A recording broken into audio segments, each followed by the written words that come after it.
आरिफ, मैं पटना यूनिवर्सिटी से हूँ।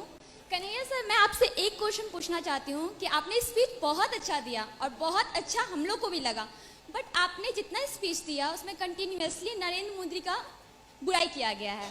आखिर रीजन क्या है? आप 2014 से पहले का मेरा कोई स्पीच सुने हैं? मैं ना नरेंद्र मोदी के फेवर में हूँ ना आपके फेवर में हूँ, बट दोनों में आखिर क्या रीजन है कि आपने नरेंद्र मोदी का बुराई किया? पहले सुनिए, कोई तो रीजन होगा जो आपको खर रहा होगा।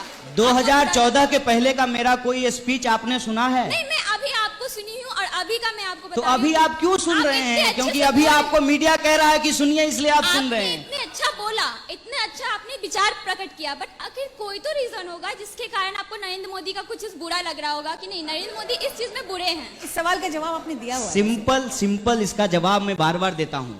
नरेंद्र मोदी आज देश के प्रधानमंत्री हैं और बतौर नागरिक हम आज के प्रधानमंत्री से सवाल करेंगे, देश के पहले प्रधानमंत्री से सवाल नहीं करेंगे। ये सिंपल सी बात है जी। और रही बात मेरी वफादारी पे, यदि आपको शक है, सिंपल समझ लीजिए कि मैं एक पार्टी के खिलाफ हूं और दूसरी पार्टी का अंध समर्थक हूं। अगर ऐसा आपको लगता है तो 2014 में हम पैदा नहीं हुए थे, हमारा जन्म जो है उससे पहले हुआ है। 2014 से पहले भी हम फेसबुक पे थे। तो आप थोड़ी कृपा कीजिए, थोड़ा मेहनत कीजिए और 2014 के पीछे का जाकर के हमारा टाइमलाइन चेक कर लीजिए। मोदी जी के खिलाफ कसम से एक शब्द नहीं बोला है हमने। किसके तो शिकार हो गए हम? क्यों जब गुजरात के वो चीफ मिनिस्टर थे तो क्या उनमें आपको कोई बुराई नजर नहीं आई? अरे गुजरात के जो सीएम हैं उनका तो भाषण सुन लीजिएगा, माने मोदी जी जब सीएम थे, और आज के पीएम का भाषण सुन लीजिएगा तो हमको तो कुछ करना ही नहीं पड़ता है। Gujarat CM, when Narendra Modi was the CM of Gujarat, is completely adverse with current PM. In what sense? जैसे गुजरात के सीएम का भाषण सुनिएगा, जब वो नरेंद्र मोदी जी थे वहां के, तो वो आधार के खिलाफ थे। आज क्या है? समर्थक। जब वो सीएम थे तब कहते थे कि मनमोहन सिंह प्रधानमंत्री हैं और सीमा पे इतना बड़ा हमला हो गया है, सीमा आपके नियंत्रण में है, आप जो है कुछ क्यों नहीं कर रहे हैं? नहीं, आज बात सीधे पलट दी है। तीसरा सवाल, हाँ। जीएसटी का विरोध करते थे मोदी जी, वो अपनी विपक्ष आज की समर्थन भूमिका कर रहे नहीं निभा कर रहे रहे थे, पर नरेंद्र मोदी की पेट्रोल का पॉलिटिक्स जब दाम बढ़ता था, पेट्रोल का जब दाम बढ़ता था तो वो प्रधानमंत्री से इस्तीफा मांगते थे और स्मृति जी अपना चूड़ी भेजते थे प्रधानमंत्री को। आज क्या कर रहे हैं? ठीक है, पर कन्हैया देश 2014 में नहीं बना है। देश का इतिहास हजारों साल पुराना है। ये इनकी बेईमानी है कि ये इतिहास को 2014 से देखना चाहते हैं। नहीं, पर 2014 से पहले भी, 2014 से पहले भी इस देश का प्रधानमंत्री का विरोध हुआ है। क्या इस देश में इंदिरा गांधी जी का विरोध नहीं हुआ? पीवी नरसिम्हा राव का विरोध नहीं हुआ? मनमोहन सिंह जी का विरोध नहीं हुआ? तो मोदी जी का विरोध कर रहे हैं तो कौन सा अपराध कर दिए हैं ये तो बताइए। मोदी जी देश है क्या? मोदी जी देश नहीं है ना, तो मोदी जी का विरोध करना देश विरोध कैसे हो गया, ये हमको समझा दीजिए जरा सा। सत्ता का खेल इस रूप में है कि किसी एक ऐसे व्यक्ति को देश में हो रही सारी समस्याओं का जिम्मेदार ठहराया जाए जो अपने बचाव में कुछ बोल ना पाए। जैसे नेहरू जी, उनकी हालत तो हमसे भी ज्यादा खराब है। हम तो कम से कम यहां आकर के अपना पक्ष रख रहे हैं, नेहरू जी का पक्ष कौन रखेगा? मुंबई में पुल गिर गया, कुछ लोग नेहरू जी को जिम्मेदार ठहरा रहे हैं। मसूद अजहर को ग्लोबल टेररिस्ट घोषित नहीं किया यूएन, और उसमें चाइना ने खिलाफ में वोटिंग की, वीटो का इस्तेमाल किया। लोग नेहरू जी को कोस रहे हैं।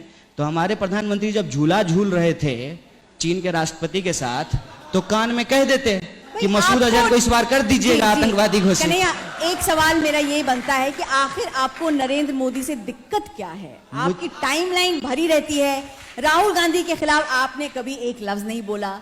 तो हम पहले ये बात जानना चाहते हैं कि नरेंद्र मोदी साहब की क्या दिक्कतें हैं, अब गिनाइए। सबसे पहली बात तो यह है कि मुझे नरेंद्र मोदी जी से कोई दिक्कत नहीं है। हेडलाइन दे रहे हैं आप। समस्या यह है कि नरेंद्र मोदी जी जिस पद पे बैठे हुए हैं उस पद की गरिमा का ख्याल है मुझे।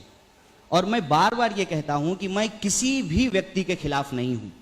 मेरी लड़ाई किसी व्यक्ति से नहीं है, मेरी लड़ाई संविधान के मूल्यों को स्थापित करने की है। और मैं समझता हूं कि इस देश की सरकार संवैधानिक मूल्यों के खिलाफ है। तो जब हम संवैधानिक मूल्यों की बात करते हैं वो अपने खिलाफ इस बात को समझ लेते हैं, और इसको मैं इस रूप में कहता हूं, और ये बहुत गंभीर बात है। इस देश में अंग्रेज जो काम अधूरा छोड़कर गए थे अंग्रेजों की चापलूसी करने वाले उस काम को आज पूरा कर रहे हैं। देश की हालत आज ऐसी हो गई है कि आप अगर 1947 के बंटवारे का तुलना करेंगे आज की परिस्थिति से, तो आपको लगेगा कि देश ज्यादा खतरनाक परिस्थिति से गुजर रहा है। जी। हर चीज को हिंदू मुसलमान में बांट दिया जा रहा है, इंसानियत को हिंदू मुसलमान में बांट दे रहे हैं। अगर आप किसी आतंकवादी घटना की आलोचना करेंगे तो आपसे यह पूछा जाएगा कि अच्छा ये बताओ, वो वाला जो आतंकवादी घटना हुआ था तुमने उसकी आलोचना क्यों नहीं की थी? जी। है कई बार क्या होता है मैडम कि गधा जब घास को चर रहा होता है तो बहुत जोर जोर से उसको उखाड़ता है और उसको लगता है कि वो दुब्भी को, बिहार में दुब्भी कहते हैं उस घास को, कि जड़ से उखाड़ दिया है। लेकिन अगली बार गधा फिर उसी मैदान में चरने के लिए आता है। विचारधारा जो हमारी है वो शोषण के खिलाफ है, और जब तक समाज में शोषण रहेगा, शोषण के खिलाफ हमारी लड़ाई भी रहेगी। और जहां तक प्रासंगिकता का सवाल है, मैंने पहले ही कहा आपको कि मुझे यूं ही पकड़ करके जेल में नहीं डाल दिया गया है। कल को आपको भी नक्सली और देशद्रोही कहा जा सकता है। आप तर्कपूर्ण बात करना शुरू कीजिए। आज के डेट में इस देश में किसको देशद्रोही नहीं कहा गया? अमर्त्य सेन को देशद्रोही कहा गया, फिल्म में काम करने वाले अभिनेताओं को देशद्रोही कहा गया, तो ये पत्रकारों को देशद्रोही कहा गया। ये हमारी सीधी समझदारी है कि आज के वक्त में भाजपा एक संविधान विरोधी ताकत है। और ये इतिहास उठा करके देख लीजिए, अगर हम गलत बोल रहे हैं, ऑन रिकॉर्ड है, भाजपा हमारे ऊपर मानहानि का मुकदमा कर सकती है। भाजपा एक संविधान विरोधी ताकत है। और अभी की इतिहास को मैं छोड़ देता हूं कि उन्होंने संविधान को मानने से मना कर दिया, तिरंगा झंडे को जलाया, इन बातों को हम छोड़ देते हैं। अभी दिल्ली में दिन दहाड़े संविधान की कॉपी जलाई गई और उस मामले में ना पुलिस ने कोई एफआईआर किया, ना किसी की गिरफ्तारी हुई, और बाबा साहब भीमराव अंबेडकर मुर्दाबाद के नारे लगाए गए।